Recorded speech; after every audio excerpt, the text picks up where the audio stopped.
Sempre els hem explicat que els llauradors que obtenen una major rendibilitat per les seues produccions són aquells que comercialitzen directament el fruit del seu treball al consumidor final.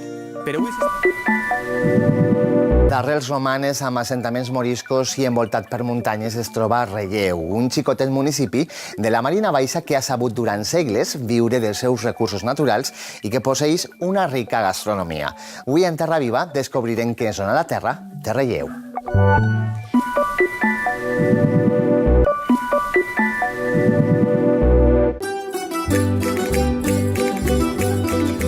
Relleu és un xicotet municipi de 1.200 habitants de la Marina Baixa, envoltat per muntanyes on l'agricultura, junt a uns meravellosos paratges i una increïble gastronomia, són els protagonistes. Avui en Terra Viva volem saber què sona la terra de Relleu.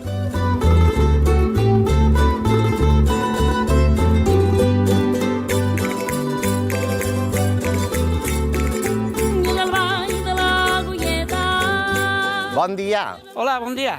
Com estàs? Pues mira, pegant-li una mirada a la melderesta, que també està ja perdent la fulla. A Melers, això és una zona bàsicament de cultiu de secà, no? Això sí, completament de secà. Completament de secà. Així, la melda és la base, el cultiu principal de Relleu. Quines varietats podem trobar així? Així, de principal, el castellet, la planeta i la marcona.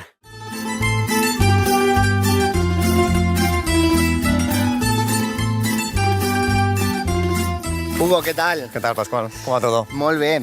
Escolta, veig que, a banda d'altres cultius, un dels que predomina així en esta zona de Relleu és l'olivera. Sí, es el segundo cultivo más importante que tenemos aquí en esta zona. Tenemos un mosaico de variedades distintas, desde la manzanilla vialonga, que es la variedad predominante en Alicante y Comunidad Valenciana, pasando por la changlor real, azafara, genovesa, branqueta y otras variedades que han venido de fuera.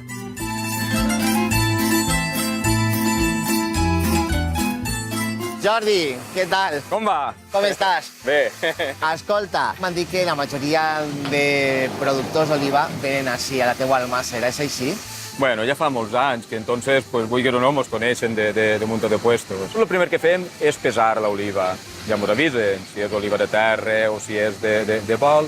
El primer que fem és pesar-la. Li donem un poquet de temperatura, però molt poqueta, la justa, perquè puga l'oli concentrar-se i eixir de dins de la massa de l'oliva.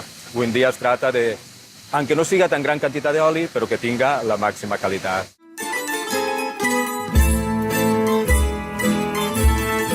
Gonçal, i esta esplanada què és? Això és el que es coneix com el Pantano de Relleu, que és una obra hidràulica de les més antigues. I com és que el trobem ara mateix en aquestes condicions? Pues la falta d'aigua, la sequera. Així ja no plou i no cau aigua i està, pues mira, tot el llit sec.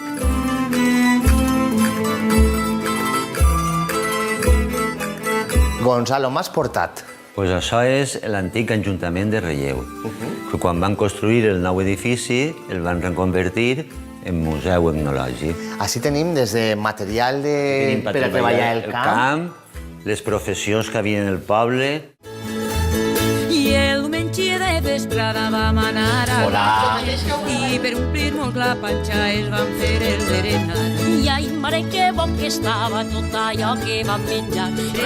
Tonica, a mi m'han comentat que així a Relleu tenia una molt bona gastronomia. Prova, ho tenim així, una bona prova. I quasi sempre gastant un bon oli. Sí, sempre el de Relleu. Comenten què tens per així. Amb paneta de verdura, bé. tapar, d'emmelve i all trossejadet, Molt bé, chiquitino. que farcit. Bunyols, que són... Bunyols normalment són per festes així importants, no? Sí, per Sants, Sant Antoni, Que això n'hi ha que Sant José. ficar-lo així en sucre i jo me'l menjo també. Claro, Fa molt bo. molt bo. I dels bunyols passem a la faseura, no? Comentes que és la faseura, és un plat molt típic d'ací. I això és un plat d'hivern. Molt bé, doncs jo ja tinc ganes de tastar ja. A veure què tal està. Com són gent de bona barra, però de poques diners. Portarem coses de casa i pegarem. Això està molt bo. Pues que al final- tens poqueta. Toca tornar a visitar Relleu.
inventant el futur, amor.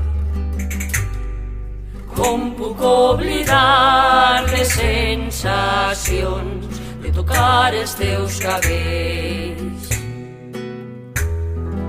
Els meus sentits fan l'amargor que m'ofega per complet el cor.